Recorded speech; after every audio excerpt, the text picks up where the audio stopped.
Vamos a inclinar nuestro rostro. Seguimos con nuestro estudio sobre las obras. También tenemos que tocar, por supuesto, el tema de la fe, porque van de la mano una cosa y otra. Hemos dicho ya varias ocasiones que la fe sin obras es muerta. Y por eso en esta tarde te pedimos, Señor, una vez más sabiduría, para que en nuestra vida no solamente tengamos una fe genuina, y una fe auténtica, y una fe robusta y madura, sino que también esa fe pueda producir obras, Señor, acciones, frutos que te glorifiquen a ti.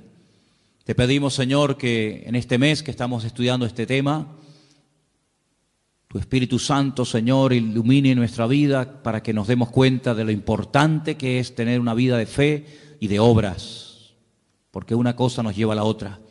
Y dirige este estudio, la presentación de tu palabra, que sea de provecho para todos y cada uno de nosotros, Padre. Te damos gracias por todo en el nombre de Jesús. Amén. Y amén. Nos quedamos el día domingo, nos quedamos en las definiciones de lo que es la fe. Y yo dije que la palabra certeza y la palabra convicción, estos dos sustantivos, casi podríamos decir que son sinónimos. Pusimos la definición. Y una de las cosas que dijimos es que estas palabras en griego es muy difícil con un término en español captar toda la profundidad y captar realmente todo lo que significan. Dijimos que una de esas palabras, la palabra certeza concretamente, tiene que ver con el hecho de poder plasmar en hechos tangibles, visibles, las palabras que salen por nuestra boca o la creencia que tenemos en nuestro corazón. Permítame ponerles un ejemplo. Si ustedes han leído y estudiado detenidamente el capítulo 11 de Hebreos, se van a dar cuenta de que a raíz o a continuación de la definición, se nos habla de la creación del universo, ¿verdad? En Hebreos capítulo 11 estamos. Dice que por la fe podemos llegar a entender cómo fue creado, ordenado y diseñado el universo, ¿verdad? Y uno dice, bueno, no hubieron testigos el día que Dios creó, no había un grupo de personas que pudieron dar fe de que efectivamente así fue como se creó la tierra, el sol, la luna, las estrellas, etcétera. Pero hay un documento oficial, que es la Biblia, que atestigua de que así fue. Pero claro, hermanos, la Biblia son palabras, es la palabra de Dios, ya lo sé, pero ¿qué es lo que le da la credibilidad a lo que la Biblia dice? Pues los resultados que produce la misma, ¿vale? Es decir, en la Biblia encontramos a Dios como creador, encontramos a Dios como juez, encontramos a Dios bajo la esencia del amor, encontramos a Dios como Padre. Son declaraciones, pero esas declaraciones de alguna manera u otra hay que demostrarlas. Si nuestro Dios es un Dios creador, sí, pero no ha creado nada. Entonces, no. Nuestro Dios ha creado y las obras que Dios ha hecho avalan las palabras. Amén, hermanos. El mismo Señor Jesucristo dice, si ustedes no quieren creer a mis palabras, tienen que creer a las obras que yo hago. Y añade, porque las obras que yo hago dan testimonio de que el Padre me avala, de que el Padre está conmigo. Imagínense que el Señor Jesucristo en una ocasión hizo una declaración tremenda, todos la conocemos. Yo soy la resurrección y la vida. El que cree en mí, aunque esté muerto, vivirá. Hermanos, con todos mis respetos, eso lo puede decir cualquiera. Son palabras tremendas, pero ahora hay que demostrarlo. Cuando el Señor resucitaba a los muertos, pues efectivamente demostraba que Él tiene el poder sobre la muerte porque Él es la resurrección y la vida. Cuando el Señor hacía cualquier declaración, las obras, los milagros, las señales, los prodigios que hacían, avalaban las palabras que pronunciaba. Es decir, si las obras, la creación del universo, le da credibilidad a la palabra de Dios, si las obras, milagros y acciones de Cristo le daban credibilidad a sus palabras, a su ministerio, en nuestro caso es exactamente igual. Usted puede hablar todo lo que usted quiera, pero son nuestras acciones, nuestras obras lo que avalan y respaldan nuestra fe. En ningún momento en Hebreos capítulo 11 usted va a encontrar expresiones como esta que le voy a mencionar ahora. Por la fe Abraham no hizo nada. Por la fe Enoc no hizo nada.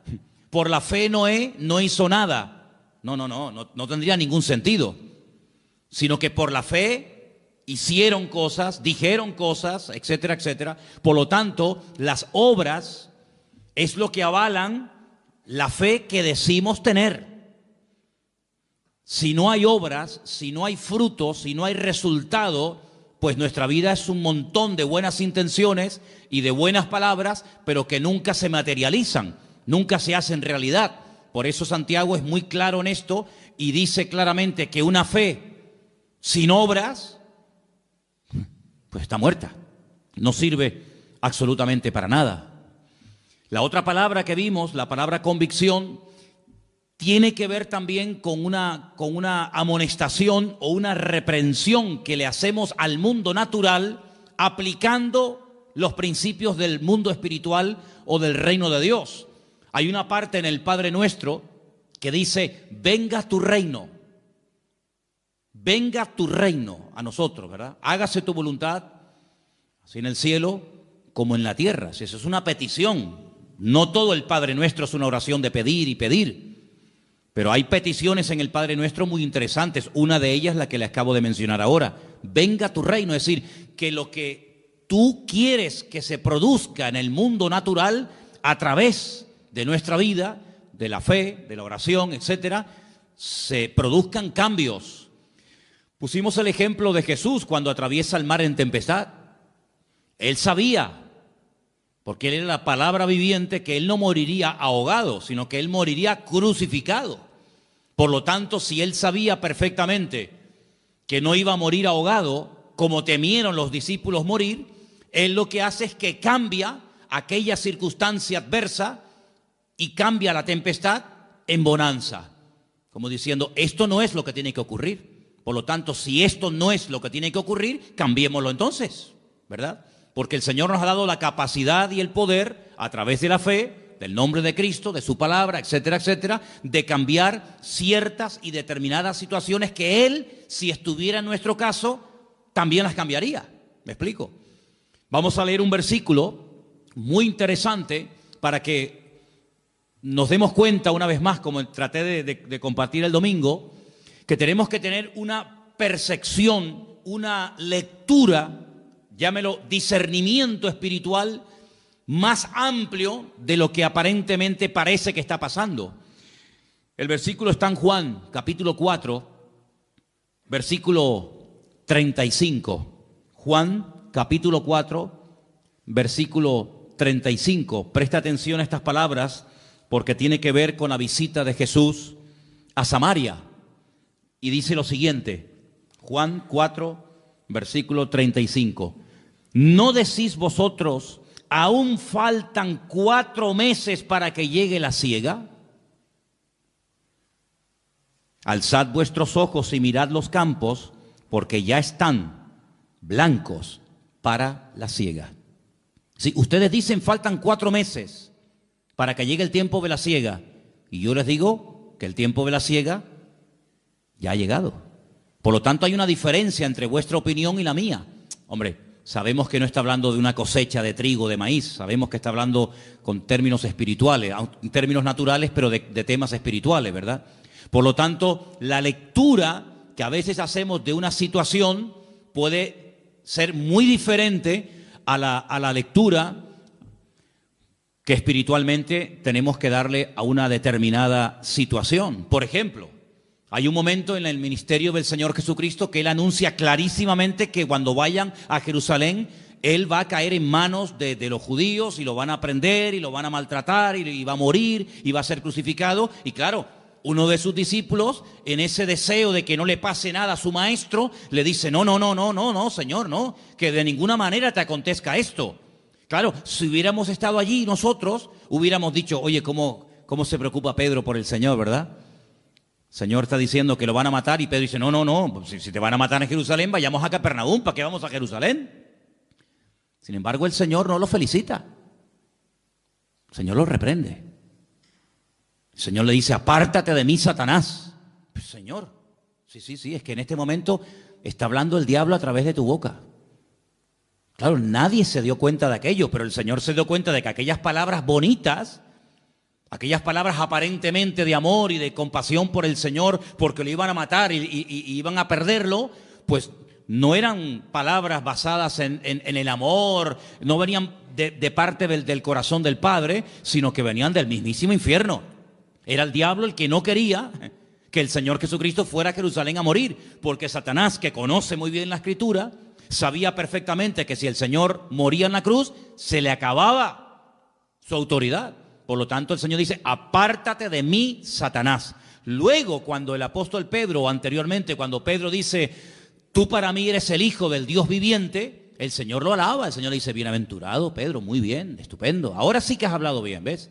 Ahora sí que has acertado, porque esto que has dicho no te lo enseñó tu padre y tu madre, sino te lo reveló mi Padre que está en los cielos. ¿Cómo sabía el Señor, verdad? Cuando hablaba a una persona, ¿cómo sabía discernir la fuente, el origen de esas palabras? Por un lado dice, muy bien, Pedro, bienaventurado eres porque esto no te lo reveló sangre ni carne, sino mi Padre que está en los cielos. Y al mismo Pedro, minutos más tarde, le dice, apártate de mí, Satanás. Es que el discernimiento del Señor era perfecto, era increíble. Entonces puede ser que a veces una persona se esté dejando utilizar por el Señor para hablar a tu vida. Bueno, de hecho, los que compartimos la palabra siempre le pedimos al Señor, de alguna manera u otra, que cuando compartimos la palabra el Señor te hable a través de nosotros. Esa es mi petición.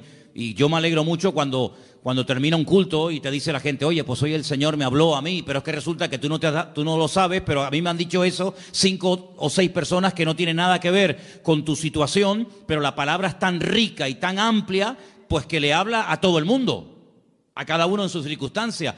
Pero no nos engañemos, también puede ser que en un momento determinado lo que hablemos no sea totalmente de parte del Señor. Fíjate tú que el mismo apóstol Pedro tuvo que ser reprendido, ¿no? Por lo tanto, la fe nos sacude, nos amonesta para que nos demos cuenta de que a través de la fe podemos cambiar, debemos cambiar circunstancias y situaciones. Solamente quiero recordarles los 2 ejemplos de los 2 grandes hombres de Dios que hablé de ellos el domingo, David y Elías.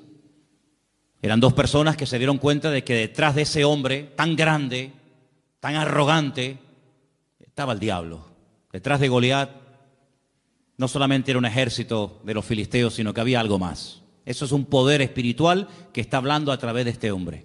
Y por otra parte también Elías discernió que ya había llegado el momento de actuar y de confrontar al mundo de las tinieblas con un milagro espectacular que terminaría de una vez para siempre demostrando que Baal era un dios falso y que el Dios de Elías era el Dios verdadero, y todos conocemos la historia, Primera de Reyes 18, en el monte Carmelo. Así que nosotros no andamos por la vista, no andamos por las emociones o por los sentimientos o por lo que oímos o por lo que nos cuentan, sino que dice la Biblia que el justo por la fe vivirá.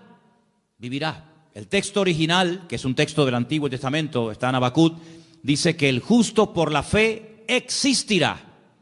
Logrará existir. La existencia misma depende de la fe, del conocimiento que tengamos de parte del Señor. Yo dije también el domingo, y quiero repetirlo, que la fe del creyente no es una fe loca, no es una fe ciega, no es una fe disparatada, basada en nada. No. La fe del creyente, la fe genuina, la fe del Señor, en nosotros está basada en el conocimiento y en la experiencia.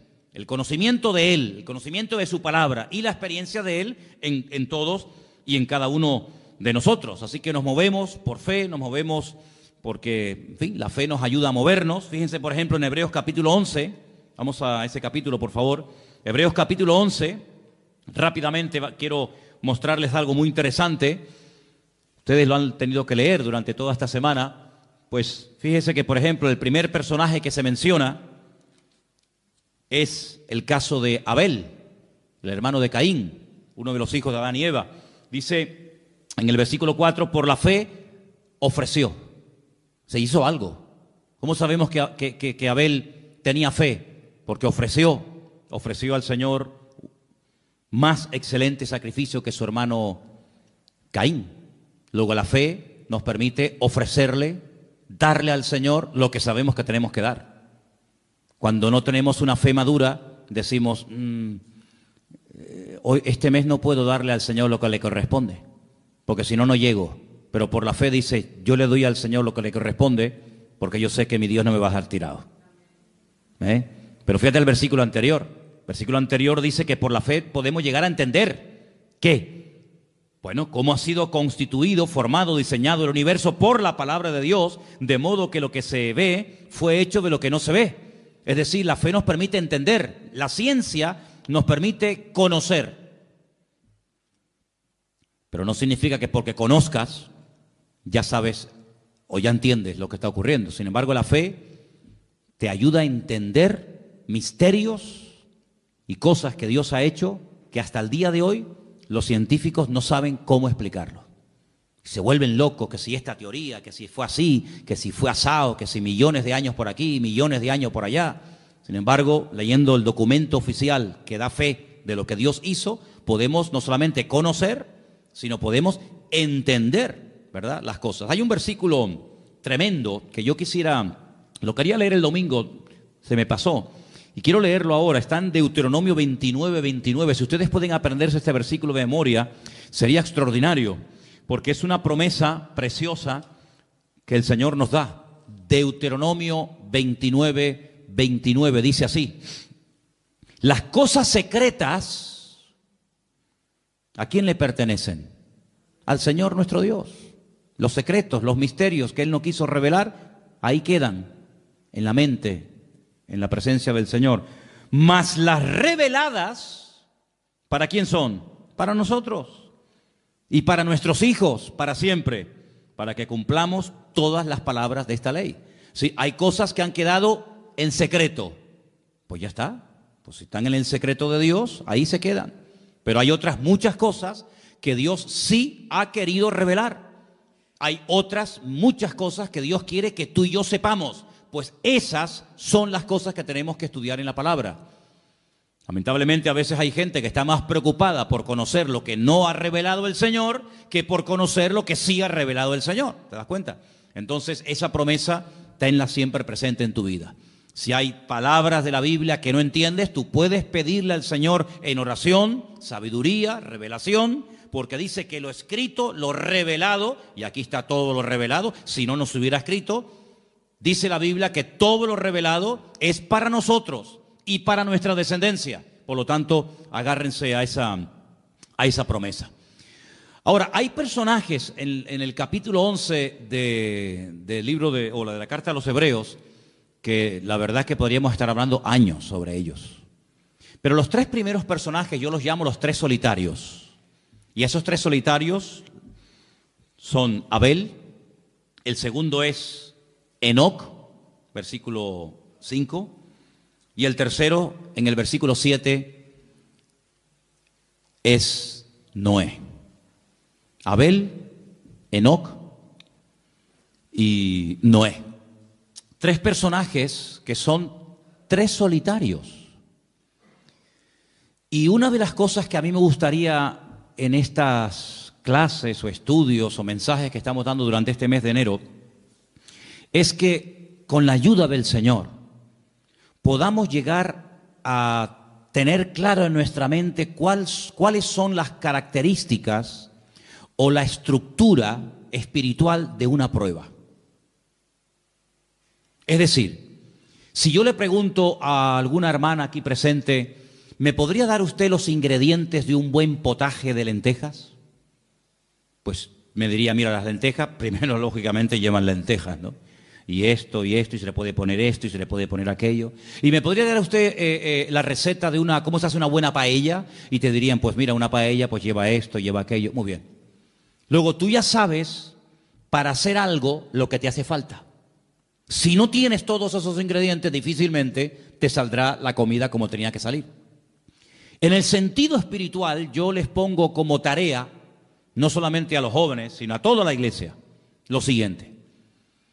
Tomen, por ejemplo, en una libreta y comiencen a apuntar, basándose en vidas, en personajes de la Biblia que fueron tremendamente probados.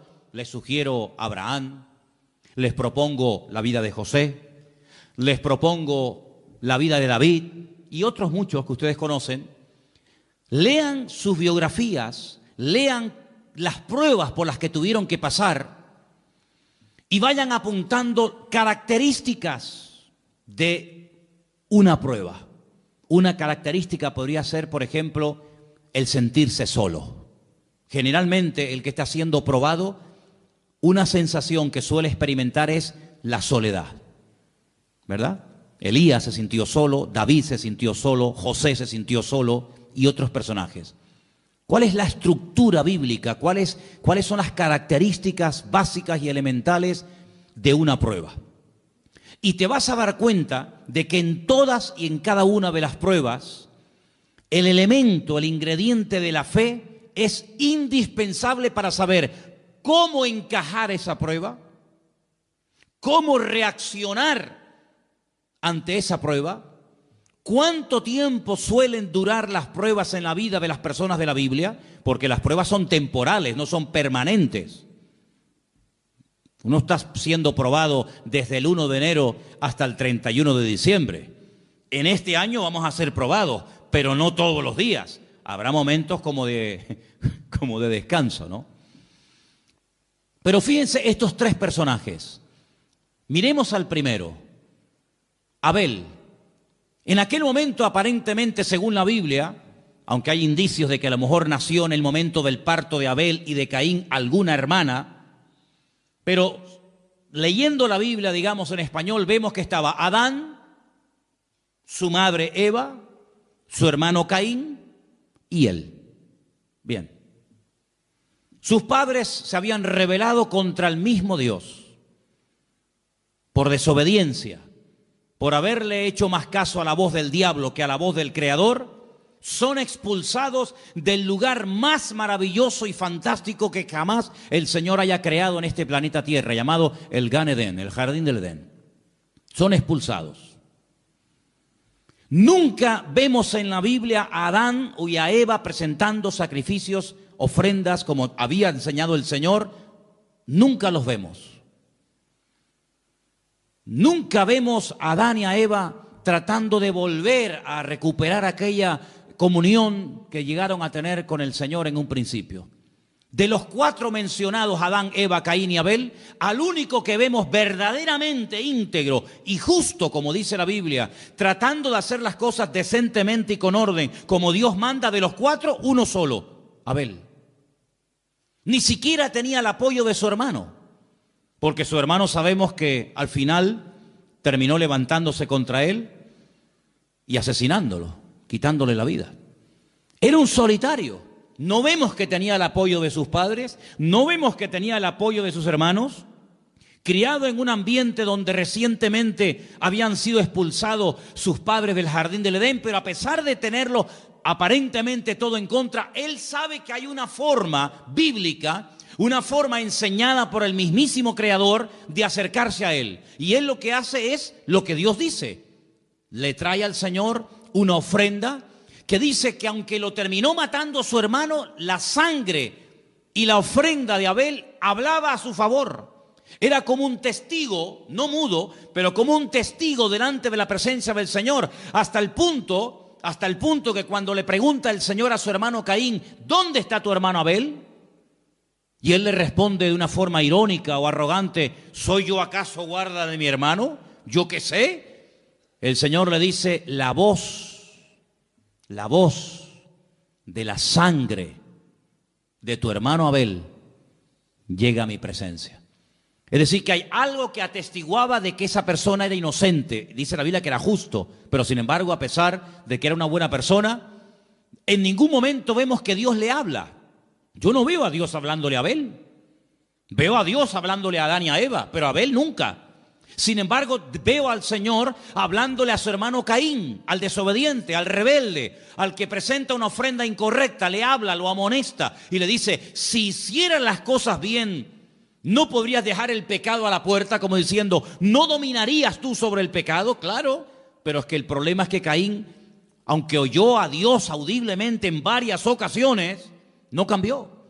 Porque una de las cosas que dijimos el domingo, que no hay ninguna garantía de que yo conozca la verdad y actúe en obediencia a esa verdad. Es más, hay gente que sabe que algo le puede estar haciendo daño o lo está matando y aún así siguen haciéndolo. Y tenemos infinidad de ejemplos, tanto en la Biblia como fuera de la Biblia, como hoy en día. Conocemos a personas que incluso han entendido el Evangelio y le han dado las espaldas a Dios y no han querido obedecer la palabra. Luego, el conocimiento es importante, pero cuidado, el conocimiento puede ser la mayor bendición para tu vida o puede ser la peor tragedia, en el sentido de que el conocimiento te da vida o te mata. Porque ahora sabes y ahora no hay excusa. Como dice Pablo a los romanos, hablándole a los judíos en la carta a los romanos, dice, no tienes excusa. No tienes excusa porque tú sabes, tú conoces desde niño la palabra del Señor, pero no la pones en práctica en tu vida. ¿Te das cuenta? Por lo tanto, Abel es mencionado porque es una persona que la fe que tuvo le ayudó a obedecer, le ayudó a desprenderse de algo que a lo mejor humanamente hablando le hacía falta, pero que como él sabe qué es lo que Dios espera de él lo hace. Luego la fe nos permite entender los misterios de Dios, la creación de Dios, la obra de Dios. La fe nos permite ofrecerle a Dios, darle al Señor lo que le corresponde. Pero fijaros que, por ejemplo, en el caso de Enoc, que ya es la séptima generación, ¿vale? Enoc vivió en la séptima generación después de Adán y Eva. Era un hombre, si ustedes leen su vida, lo poquito que nos dice la Biblia de Enoc, dice que era un hombre que tuvo hijos e hijas. Un hombre que llevaba aparentemente una vida normal, un hombre casado. Repito, con hijos y con hijas. Pero lo importante que destaca la Biblia de Enoc no es que estaba casado y que era padre, sino dice aquí en el versículo 5, por la fe Enoc fue traspuesto para no ver muerte y no fue hallado porque lo traspuso Dios y antes de que fuese traspuesto tuvo testimonio de haber agradado a Dios. Eso es lo que destaca la Biblia de la vida de Enoc. Pero curiosamente, aunque la Biblia nos dice que Enoc no murió, que el Señor lo llevó en vida a su presencia, como hizo también con otro personaje llamado el profeta Elías, a pesar de que la Biblia nos dice que estaba casado, de que era padre, de que era la séptima generación después de Adán y Eva, resulta que hay una pequeña carta en el Nuevo Testamento, que es la carta de Judas, que si quieren pueden venir conmigo, por favor, y ustedes van a encontrar unas palabras muy interesantes que nos habla la Biblia acerca de este personaje llamado Enoc. En la carta de Judas, ¿verdad? Lo tenemos ahí casi al final del Nuevo Testamento. ¿Lo tienen, hermanos? Ok. Tenemos en el versículo 14. De estos también profetizó Enoc. Luego era un profeta. Pero Génesis no dice que era un profeta. Génesis no dice que profetizara. Pero sin embargo, en el Nuevo Testamento dice que Enoc profetizó. ¿Y qué fue lo que dijo? Pues dijo esto que está aquí.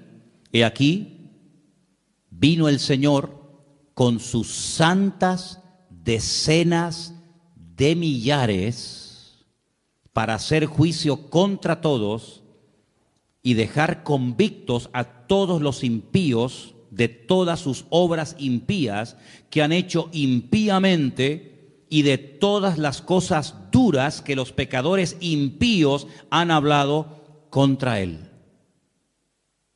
¿De quién está hablando aquí este hombre? Está hablando de Dios como juez. En la primera venida el Señor Jesucristo no vino como juez. Pero en la segunda venida la Biblia profetiza de que Cristo el Señor vendrá como juez a juzgar a cada uno según sus obras, ¿sí o no? Luego Enoc profetizó de la segunda venida del Señor. Claro. Entonces por eso los judíos dijeron, no pongamos este libro en el canon del Antiguo Testamento, quitémoslo, porque es un libro demasiado mesiánico, porque el judío dice que el Mesías vendrá una vez. Perdón, los judíos dicen que vendrá una vez, Nosotros creemos que vendrá 2 veces, ya una que vino como rey, como siervo, y la segunda como rey, como juez.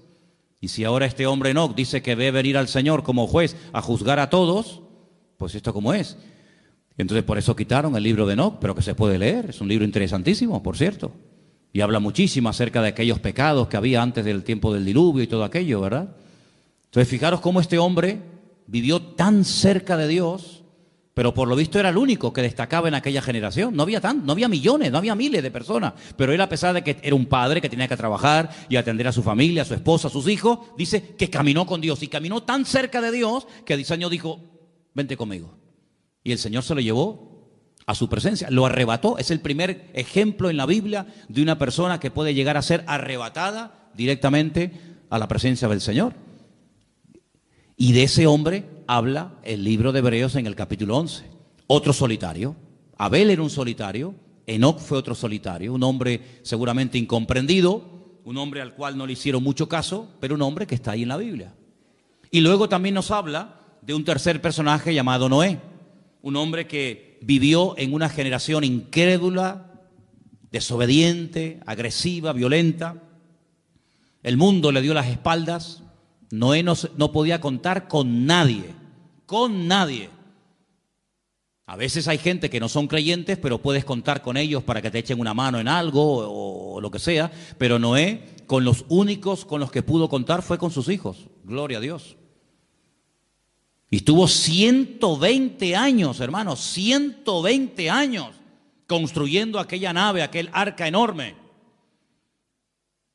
Y predicando, porque dice la Biblia que era pregonero de justicia. Si no solamente estaba todo el día cortando madera y poniendo cada tablón en su sitio, sino que era un hombre que predicaba y decía, no, estoy haciendo esto por esto, por esto, por esto y por esto. Porque dice que con temor preparó el arca. Y vemos un ejemplo de una fe constante. Porque la Biblia nos ordena y nos manda a los creyentes a ser personas constantes en la fe. ¿Cuántos dicen amén? Es uno de los grandes problemas de mucha gente, la falta de constancia. Son constantes un tiempo, pero después, no sé, se enfriaron, se desanimaron, si te he visto no me acuerdo, y eso no sirve para nada, porque la Biblia dice, estad firmes y constantes, creciendo en la obra del Señor siempre, ¿verdad? Es un día y otro, y Noé estuvo 120 años. Hombre, la Biblia no dice que se rieran de él, pero yo creo que algunos se reirían de él. La Biblia no dice que se metían con él, pero yo, en mi opinión particular y mi opinión personal, yo creo que más de un vecino diría, pero tú estás loco. Llover, ¿qué es eso de llover? Explícame. Bueno, hasta ese momento no había llovido. La Biblia dice que subía un vapor de la tierra y que era lo que regaba los campos. Así que nunca habían visto caer agua del cielo a la tierra, pero sin embargo Noé le creyó a Dios. Y estuvo trabajando y trabajando y trabajando y toda su vida giraba en torno a la obra de Dios. Involucró a su familia, que esto es muy bonito, hermanos. Los que somos padres, y ahora el mes que viene hablaremos de esto, es muy importante que oremos por nuestros hijos para que no solamente se conviertan, sino que logremos que las familias están involucradas todos los miembros de la familia en la obra del Señor. ¿Habrá mayor privilegio para un padre que ver a sus hijos involucrados en la obra del Señor? Puede ser que uno esté en la música, otro esté en la danza, otro esté en la escuela dominical, otro esté sirviendo al Señor a tiempo completo, pero me da igual. Pero lo hermoso y lo que debemos de orar es para que todas las familias, los miembros de la familia, estén todos involucrados en la obra del Señor, como Sem, Can y Jafet, hijos de Noé, aprendieron a apoyar a su padre y sobre todo en la obra que su padre hacía, que era la obra del Señor. Amén, hermanos. Cuidado, y las esposas de estos también, porque estaban casados los tres. Entonces ellos eran cabezas de hogar. Eran hombres que supieron dirigir a sus mujeres a la obra de Dios, al servicio del Señor. Y hermanos, todos los que estamos aquí esta noche, todos los habitantes del planeta Tierra, le debemos la vida a Noé. Porque ese hombre se mantuvo y durante 120 años estuvo trabajando para el Señor. No conoció a Dios como creador, como el caso de Adán y Eva. Conoció otro aspecto de la naturaleza, de la esencia del Señor, muy interesante y poco predicado, como es la justicia.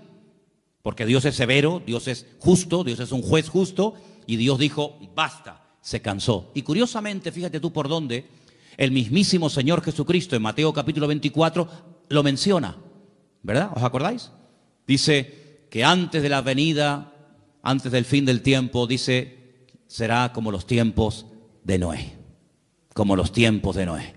¿Cómo eran los tiempos de Noé? Léalo, estúdielo, y así serán nuestros tiempos, porque dice la Biblia que como que se vuelve a repetir otra vez la historia. Así que estos tres personajes yo los llamo los tres solitarios. Abel, sin apoyo de la familia ni de su hermano. Enoc, solito, caminando con Dios, no se menciona a nadie más en ese tiempo. Y después también Noé, una persona que fue fiel al Señor hasta las últimas consecuencias. Ahora vamos a leer algunos versículos en esta noche. El versículo que vamos a leer ahora de Romanos 10, 16, ya se leyó el domingo. A mí me gustaría que algún hermano entre nosotros, que yo le había pedido a Priscila que me leyera estos versículos, pero... perdón, yo es que te estaba buscando, pero como no te veía... Ok, perdón. Romanos 10, 17, pero vamos a leerlo como dice la Biblia y no como lo mencionan muchos. ¿Se acuerdan lo que dije el domingo? ¿Qué dice la gente por ahí? Hermano, la fe viene por oír y por oír la palabra de Dios. Pues no, Señor, eso no dice la Biblia. La Biblia dice, Romanos 10, 17. Así que la fe es por el oír y el oír por la palabra de Dios. La fe es, no dice que viene, la fe es, ¿verdad? Es decir, el elemento indispensable para que nuestra fe se mantenga firme, ¿cuál es? La palabra. Por eso dice el apóstol Pablo que la palabra, que es el medio por el que viene la fe, abunde en abundancia en vosotros. Y yo creo que no digo ningún disparate cuando diga esto. Cuanto más palabra, cuanto más conocimiento del Señor usted tenga a través de su palabra, más robusta será su fe. ¿Cuántos dicen amén? Cuanto más ignorante sea usted de la palabra de Dios, más débil será su fe. ¿Por qué hay momentos en los que uno dice, yo no tengo ningún temor? ¿De dónde le viene a usted esa fortaleza? De las promesas de la palabra de Dios. El Señor es mi pastor y nada me faltará. Pero si usted no supiera la palabra, ¿a qué se agarra? Luego, nosotros no hemos tenido un contacto directo y personal, por ejemplo, como tuvieron los discípulos con el Señor Jesucristo. Ya nos hubiera gustado a nosotros, digo yo, haber estado debajo de una higuera o de una palmera o en la barca o en una montaña escuchando predicar y enseñar al Señor. Si yo les preguntara a ustedes, ¿a quién les gustaría que estuviera predicando debajo de una palmera? ¿Manolo Sierra o el Señor Jesucristo? Hombre, claro, ya me contará, por supuesto, pero no tuvimos ese privilegio.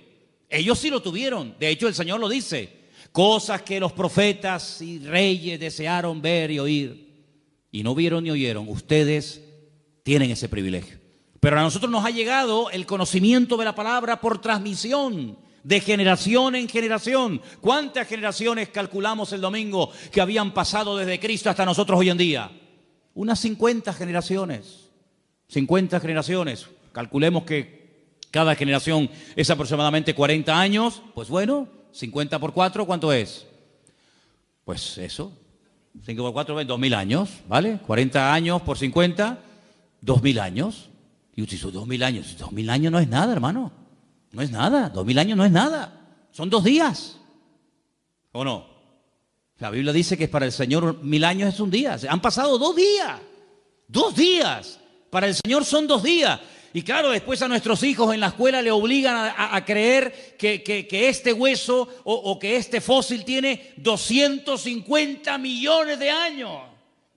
Y nadie dice nada, porque lo dijo fulanito de tal. Y cuando nosotros decimos que desde Cristo hasta nosotros han pasado 2000 años o 2 días, todo el mundo se lleva las manos a la cabeza. Pero hermanos, es la pura realidad.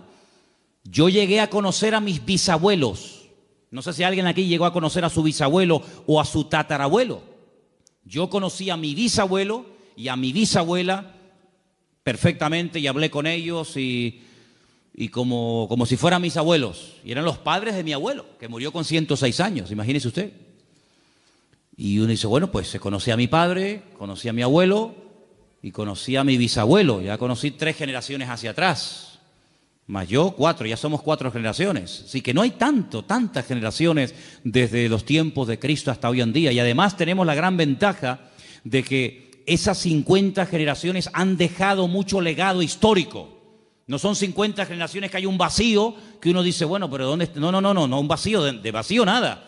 Hay mucha información en la arqueología, en la literatura, en la pintura, en el arte, en tantas y tantas ciencias que nos permiten conocer, pero con muchos detalles.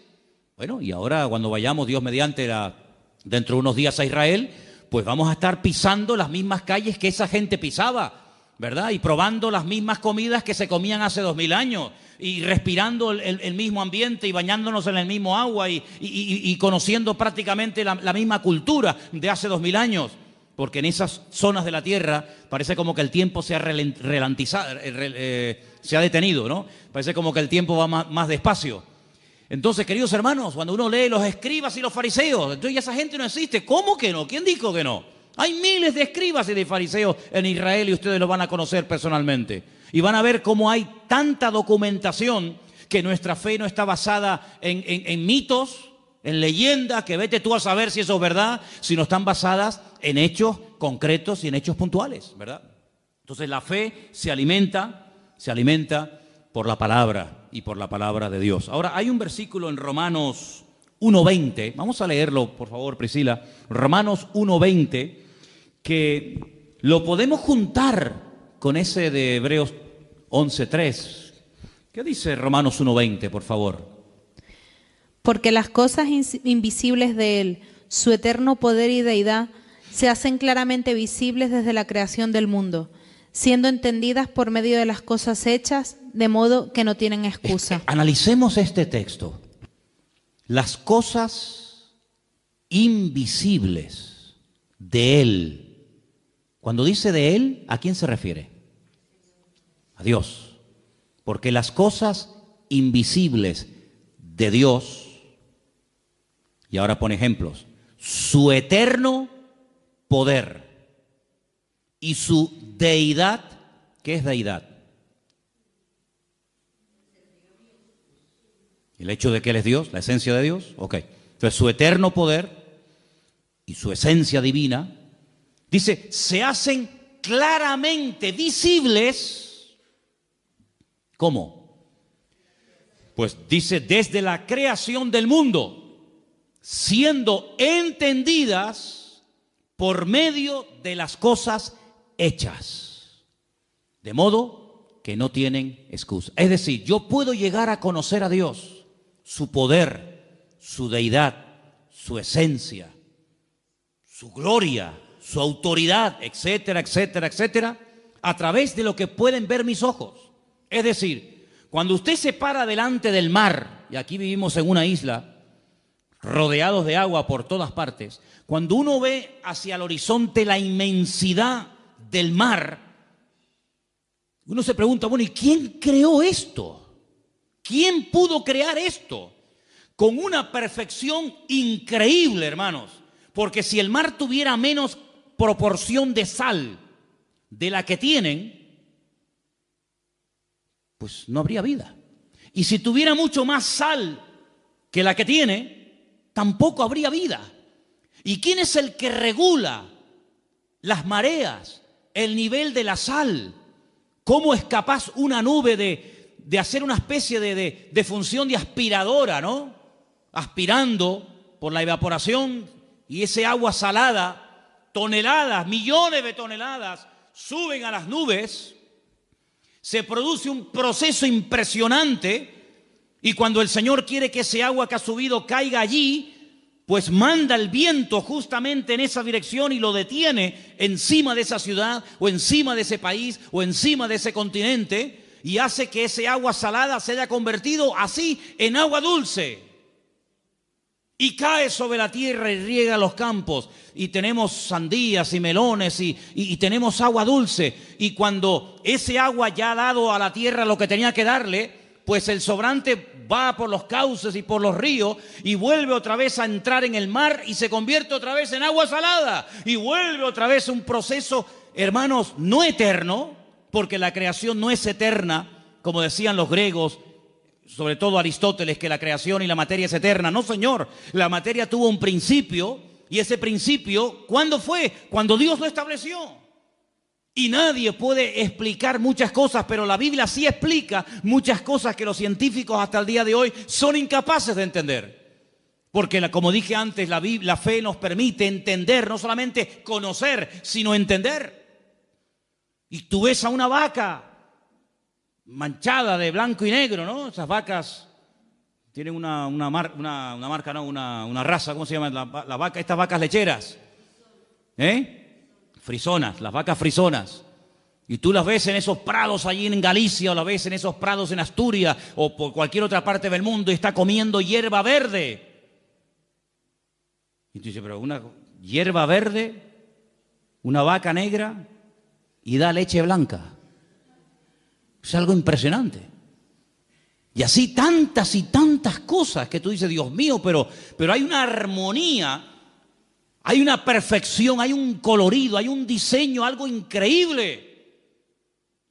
Y hasta Dios ha dotado de una capacidad, de una inteligencia a los animales tremenda. Fíjense, por ejemplo, las langostas, no las langostas estas de mar, sino las langostas estas, los insectos. Incluso creo que las de mar también tienen el mismo proceso 3 o 4 veces durante toda su vida. Crecen más de lo que puede contener el caparazón. El caparazón les termina doliendo y haciendo un daño terrible, porque la langosta quiere crecer y come y engorda, pero el cascarón como que la presiona y sufre unos dolores que se tiene que meter entre rocas y empieza a frotarse entre las rocas hasta que se arranca el caparazón de cuajo.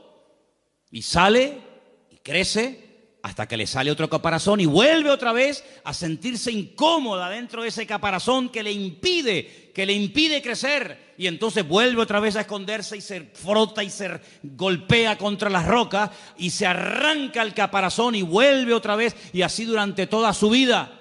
Es decir, que si a esa langosta la llevaran al médico porque tiene dolores y le ponen una pastilla o una inyección, le impedirían crecer, le quitan el dolor, pero frenarían su crecimiento. Luego el dolor es lo que hace que se desprenda de lo que le oprime para que pueda seguir creciendo. Es decir, el Señor en nuestra vida a veces nos presiona y nos prueba para que entremos en su presencia y Él nos quite lo que nos oprime el crecimiento, para que podamos seguir creciendo y avanzando para la gloria del Señor. ¿No es sabio el Señor? ¿No es sabio el Señor? Y hay gente que cuando ve una abeja parece que han visto un dinosaurio y salen corriendo. Pues la vida en el planeta Tierra sin las abejas sería totalmente imposible. No habría vida sin abejas. ¿Qué te parece, amigo? Son cosas que uno dice, Dios mío, hay una perfección. Y es que la creación es un reflejo del poder de Dios, de la deidad de Dios. ¿Quién es el que hace que el sol siempre salga por el mismo sitio y se vuelva a ocultar por el mismo sitio, año tras año, siglo tras siglo, milenio tras milenio? Es algo increíble, ¿verdad? Y cómo son la naturaleza, hay frutos para el verano, hay frutos para el invierno, hay frutos para esto, hay frutos para aquello. Si una perfección absoluta, dice que viendo todo eso, que es lo visible, son las obras visibles del Dios invisible, llegamos a la conclusión de que tiene que existir una mente, y es la mente y la presencia de nuestro Dios. ¿Cuántos dicen amén? Pero el hombre es tan bruto, tan cerrado de mollera, que no quiere aceptar que hay un creador. Mira, hay gente atea que no tiene problema en aceptar y en admitir que hubo una persona llamada Jesucristo. No tiene ningún problema, porque sería una barbaridad no querer reconocer que hubo un personaje en la historia llamado Jesucristo. Pero ese mismo ateo, cuando le hablas de que ese Jesucristo, antes de humanarse, antes de encarnarse, era Dios en la eternidad, ahí no quieren llegar. ¿Por qué? Porque aceptar que hay un creador significa que hay un dueño. Y aceptar que hay un creador y un dueño significa de que yo soy producto de su creación y tengo que someterme al Creador y al dueño de la creación. Y ahí no llegan, amigos. Entonces prefieren darle la gloria a cualquier otra teoría, prefieren aceptar cualquier otra opinión, por disparatada que sea, antes de reconocer que hubo un Dios que puso un orden y un diseño y cada cosa en su sitio, y a través de lo visible podemos entender que Dios es un Dios real y poderoso. ¿Cuántos dicen amén? Entonces, sin fe es imposible agradar a Dios, porque dice que el que se acerca a Él o el que quiere comenzar a entender las cosas, lo primero que tiene que entender y aceptar es que hay un Dios creador.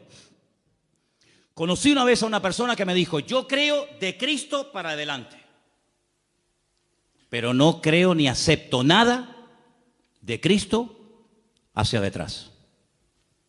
Y le dije: ¿por qué? Dice: porque yo soy un hombre de ciencia. Y yo le dije: usted no es un hombre de ciencia, usted lo que es un necio, según la Biblia. Porque si usted no acepta de Cristo hacia atrás, ¿en qué basa usted su fe? Si no hubiera un antes de Cristo, lo que llamamos vulgarmente un Antiguo Testamento, ¿sobre qué se construye el Nuevo Testamento? ¿Sobre mitos? ¿Sobre opiniones? El Nuevo Testamento no tendría ninguna credibilidad si no hubieran unas profecías del Antiguo Testamento escritas cientos de años y miles de años en algunos casos, y que le dan credibilidad al Nuevo Testamento. Y lógicamente un Antiguo Testamento sin el Nuevo Testamento pues sería una historia que no termina nunca de cumplirse, sino simplemente un montón de palabras y de buenas intenciones y de muchas profecías que se dijeron en el tiempo y en el espacio, pero que nunca tuvieron un fiel cumplimiento, sobre todo en la persona de Cristo. Por lo tanto, ambos se necesitan el uno al otro. El antiguo necesita del nuevo y el nuevo pacto necesita del antiguo pacto, y ambos se complementan, ¿verdad? Ahora, quisiera que leyéramos en esta noche en Hebreos 1, versículo 2. Hebreos capítulo 1, versículo 2, por favor.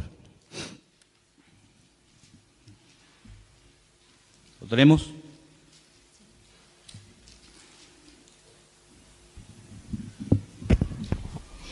En estos postreros días nos ha hablado por el Hijo, a quien constituyó heredero de todo, y por quien asimismo hizo el universo.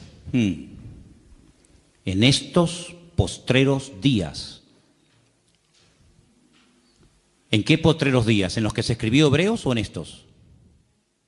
Porque hoy en día estamos más en los postreros días que hace 2000 años cuando se escribió la carta a los hebreos, ¿sí o no? Si en aquellos tiempos ya se estaba hablando de los postreros días, imagínense nosotros hoy en día. En estos últimos días nos ha hablado por el Hijo, a quien constituyó heredero de todo. ¿Quién lo constituyó heredero de todo? El Padre. Bien. Y por quien asimismo hizo el universo. ¿Quién hizo el universo? ¿Dios o Jesucristo?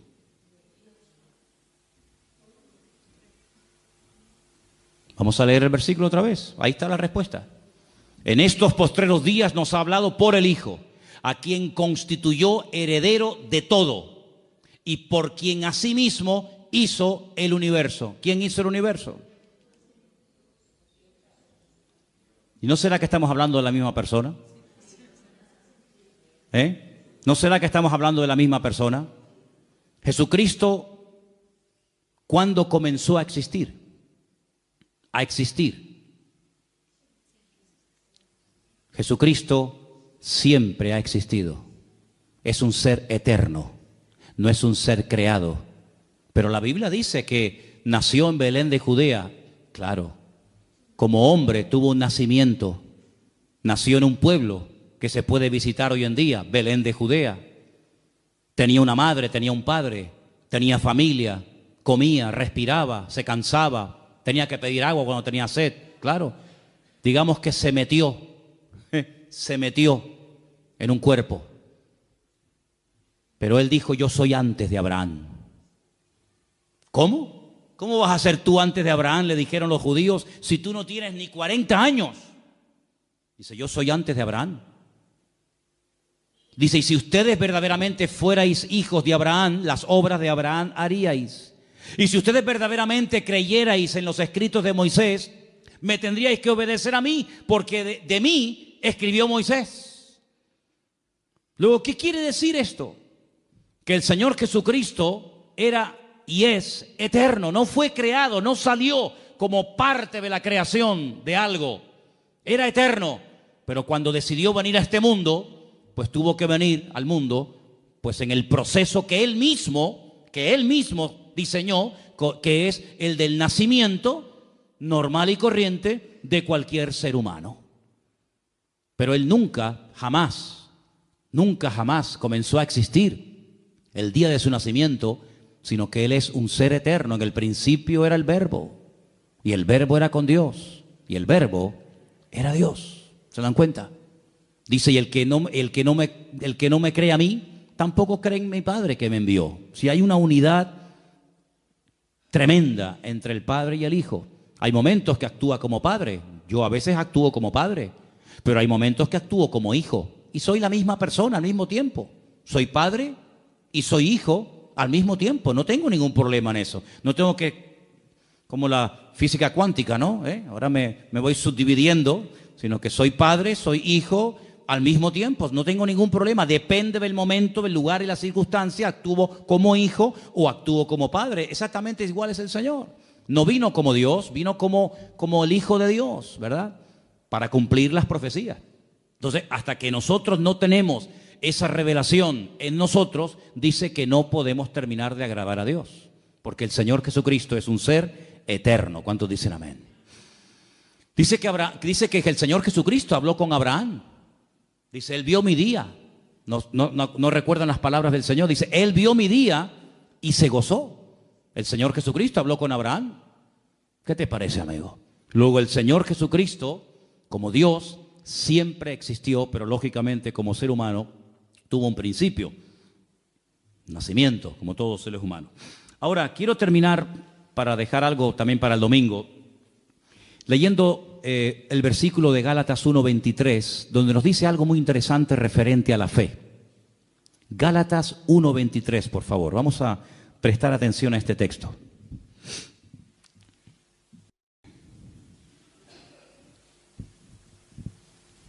Y dice: solamente oían decir, aquel que en otro tiempo nos perseguía, ahora predica la fe que en otro tiempo asolaba. Dice que Pablo predicaba la fe que antaño perseguía. Luego la fe aquí es un conjunto de creencias, es un mensaje que hay que predicar. Fijaros que cuando hablamos de la fe en la Biblia, la menciona como parte del fruto del Espíritu Santo. Dice Gálatas 5, 22, 23, mas el fruto del Espíritu es amor, gozo, paz, paciencia, benignidad, fe. Luego es un fruto. Un fruto es algo que va madurando con el paso del tiempo. Y menciona la fe como una de las características, como parte del fruto que produce el Espíritu de Dios en nosotros. Luego, en nuestra vida, aunque sea como fruto, la fe se tiene que notar. Pero fíjate que después, por ejemplo, cuando llegamos a la lista de 1 Corintios capítulo 12, donde se mencionan 9 dones, uno de los dones que se mencionan ahí es el don de la fe. Luego, ¿qué es? ¿Un fruto o es un don? Bueno, a veces es un fruto y otras veces es un don. Pero fíjate que Efesios 2, 8 y 9 dice, por gracia sois salvos por medio de la fe. Y esto no de vosotros, pues es don de Dios. Hay 3 cosas diferentes en cuanto a la fe: fruto, don y como medio para obtener la salvación por la gracia. Pero ahora hemos leído un cuarto ejemplo, una cuarta característica o connotación de la fe. Dice que Pablo predicaba la fe. No estaba predicando de un don, no estaba hablando de la fe como un fruto, sino predicaba la fe. Luego la fe es un conjunto de creencias. Son las dogmas, los principios elementales en los cuales nosotros creemos. Son los dogmas de nuestra fe. Uno de los dogmas de fe nuestro dice que nosotros creemos en la inspiración de las Sagradas Escrituras como palabra de Dios. Uno de los dogmas de fe es que creemos en la obra expiatoria de Cristo en la cruz del Calvario. Es decir, hay unos dogmas de fe y Pablo dice que les predicaba de la fe. Es decir, les predicaba de lo que uno cree. ¿Por qué hay creyentes que se preocupan más en predicar y en compartir con la gente, llamamos inconversa, de lo que no creen que de lo que verdaderamente creen? Hay creyentes que a veces se pegan horas hablando con inconversos y no paran de hablarle de lo que no creen. Mira, nosotros no creemos en esto, no creemos en no sé qué, nosotros no, no, en eso no creemos, no, eso no lo creemos. Termina la conversación, la persona con la que has estado hablando y tomando café toda la santa tarde ya sabe en lo que no creen. Hasta mañana, adiós. Y la señora dice, ¿y en qué cree? Porque si no cree en el Papa, no cree en no sé qué, no cree en no fue canto, no cree en no tal, no cree en cuál, no cree. Pero no me he enterado en lo que creen.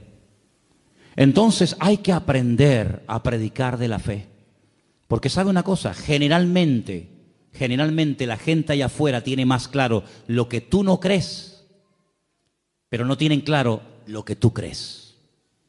La gente allá afuera sabe que nosotros en nuestras iglesias no tenemos imágenes. Porque ellos saben que nosotros no creemos ni adoramos imágenes. Ellos lo saben. Ellos lo que no tienen muy claro, ¿qué es lo que tú y yo creemos? Y es ahí donde entra este versículo muy interesante que dice que Pablo les predicaba de la fe. Y eso es de lo que tenemos que predicar. Nosotros creemos que Jesucristo murió por nosotros en la cruz, que sin la muerte de Cristo no hay salvación. Nosotros creemos en el cielo, creemos en el infierno, nosotros creemos en la resurrección de Cristo. Así, vamos a predicar más de lo que creemos, porque el diablo a veces es muy astuto y nos pone a gente en el camino que lo que quieren es hacernos perder el tiempo, confesando lo que no creemos. Pero ¿saben dónde está la fuerza, la autoridad y la victoria que revienta el mundo espiritual? En predicar lo que creemos, porque el diablo no quiere que prediquemos en lo que creemos. El diablo no tiene ningún problema en decir, yo no creo en las imágenes y por eso no las adoro. Eso al diablo no le hace daño. ¿Saben lo que le hace daño? Cuando yo digo, yo creo en el poder de la sangre de Jesucristo. Yo creo en el poder del nombre de Jesucristo que venció al diablo y lo derrotó y no tiene ninguna autoridad. Yo creo que mi Señor es el Rey de Reyes y Señor de los Señores. Hermano, el diablo ante eso sale corriendo. No soporta oír a una iglesia y a un creyente que hable de lo que cree y no tanto de lo que no cree. Por eso la fe tiene que ser predicada y compartida. Pablo le decía no solamente a los Gálatas, ¿no? Sino Pablo también le decía, por ejemplo, a los tesalonicenses, me alegro, me gozo de que la fe que tenéis en el Señor se va divulgando, se va extendiendo por el mundo. En otras palabras, que la gente diga, estos creen en esto y esto. ¿Saben qué bonito cuando la gente de la calle viene a pedirnos oración? Porque ellos saben que nosotros creemos que tenemos un Dios de milagros. Es tremendo. Entonces, eso es lo que tenemos que predicar y compartir cada día más. Todos los personajes, los 18 personajes, creo que ya los han contado, los 18 personajes de Hebreos capítulo 11, todos pusieron su confianza en Dios, se agarraron a las promesas del Señor y fueron fieles hasta la muerte por esa fe y por ese conocimiento que habían adquirido. Y quiero terminar leyendo 2 versículos, si me permiten. Salmo 33, los voy a leer yo. Salmo 33, versículo 6 y Salmo 33, versículo 9. Repito, Salmo 33, versículo 6, y dice así: por la palabra de Dios fueron hechos los cielos, y todo el ejército de ellos por el aliento de su boca. ¿Dios tiene ejércitos? Una vez en un campamento de jóvenes en la península, en un tiempo de preguntas, el pastor me dijo, oye, ¿por qué no dejas a la gente que te haga preguntas? Y digo, vale. Y un chico se levantó y me dice, es que yo no termino de entender por qué a Dios se le llama el Dios de los ejércitos. Y yo le dije, es que Dios no es un pacifista. A Dios le encanta la guerra. Y se quedó así como asustado, ¿no? Pero cuidado, espérate. Cuando el Señor habla de sus ejércitos, hay 2 aplicaciones de esa expresión. Los ejércitos de Dios habla de su creación, de las estrellas, los astros, todo el firmamento, pero también habla de sus ángeles. En el mundo espiritual hay guerra, ahora mismo hay guerra. Los ángeles, cada vez que la iglesia se pone a orar o a ayunar, cada vez que un cristiano dobla sus rodillas ante la presencia del Señor, los ángeles, hermanos, se revolucionan en el mundo espiritual que ni te imaginas. Hay guerra en el mundo espiritual. No hemos sido creados y diseñados, salvo alguna excepción para ver eso, pero yo te puedo asegurar que todo lo que ocurre aquí en la tierra es simplemente una sombra, un reflejo, ¿verdad?, de lo que está ocurriendo en el mundo espiritual. El Señor nos ha diseñado de esa manera que todo lo natural puede proyectar sombra, ¿verdad? Nuestra sombra se proyecta, la sombra no es real, el real soy yo, pero lo real puede reflejar sombra. En el cielo, las batallas que se producen en el cielo, ¿verdad?, entre ángeles y demonios, se reflejan como sombra en la tierra. Entonces vemos guerras por aquí, guerras por allá. Todo eso es simplemente la punta, es como el iceberg. Tú ves a un iceberg y ves una montaña de hielo, pero hay más por abajo que por arriba. Bueno, pues el mundo espiritual es al revés, ¿verdad? Lo grande, lo poderoso se lleva arriba y en pequeña escala se lleva abajo. Está como al revés, el orden está invertido. En la Biblia el futuro está en pasado y el pasado está en futuro. Entonces las mayores guerras que se están librando ahora mismo en el mundo no son aquí en la tierra, son en el mundo espiritual. Pablo dice que nuestra lucha, ¿a quién le habla? A los cristianos. Nuestra lucha no es contra sangre y carne, pero dice que nuestra lucha. Luego hay lucha, hay batalla. Habla de yelmo, de espada, de coraza, ¿verdad? Nuestra lucha es contra principados y contra potestades, contra gobernadores de las tinieblas en las regiones celestes, contra huestes espirituales de maldad. Luego hay una batalla. Pablo dice, yo he peleado la buena batalla, pero ¿cuándo te vimos a ti cogiendo una espada y matando a nadie? No, es que él habla de una batalla espiritual. Peleamos contra demonios, peleamos contra poderes espirituales, ¿verdad? Y la iglesia tiene la obligación de pelear ahí, porque lo que no ganes arriba no lo va a ganar abajo. Hay gente que quiere ganar aquí, pero primeramente hay que ganar allí para atar allí, para soltar aquí, dice la palabra, ¿verdad? Entonces, cuando uno va a la palabra, uno se encuentra de que Dios hizo los cielos con el poder de su palabra y todo su ejército. Bueno, lean ustedes el libro de Daniel. Hay momentos en los que Daniel oraba y ayunaba y no habían cambios. Y cuando se le presenta al ángel Gabriel y le dice, pero, ¿qué pasa? Dice, es que hace 21 días que llevas orando y ayunando, pero es que hemos estado ahí peleando contra el príncipe tal, contra el príncipe cual, y he venido para darte sabiduría y para darte entendimiento. Si te das cuenta que hay batallas que hay que librarlas fuertemente en la presencia del Señor, para obtener respuestas. El Señor le dijo un día a los discípulos, ¿sabéis una cosa? Sobre todo tú, Pedro, escúchame bien. Satanás ha venido y os ha pedido, y os va a zarandear a todos como al trigo. ¿Cuándo hablaste tú con el diablo? ¿O cuándo el diablo habló contigo? ¿Cuándo pasó eso? Que ustedes no se enteran. Ustedes no ven eso. Pero es que el diablo os va a zarandear como al trigo. Porque el Señor sabía. ¿O por qué te crees que el Señor dedicaba tanto tiempo a solas en batalla? Pues las batallas espirituales, las guerras espirituales que tuvo que librar el Señor tuvieron que ser tremendas, ¿verdad? Entonces, hermanos, vemos que el Señor creó los cielos, la tierra, pero también el ejército de Dios. Y el versículo 9 dice, porque Él dijo y fue hecho. Él mandó y existió. Repito, ese versículo 9 es tremendo. Él dijo y fue hecho. Y si no hubiera dicho, pues no se hubiera hecho. ¿Cuándo se produjo el cambio? Cuando Él dijo, automáticamente se produjo. Él mandó y existió. Luego, hermanos, aquí tenemos en nuestras manos algo tremendamente poderoso, que hay que saber manejarlo.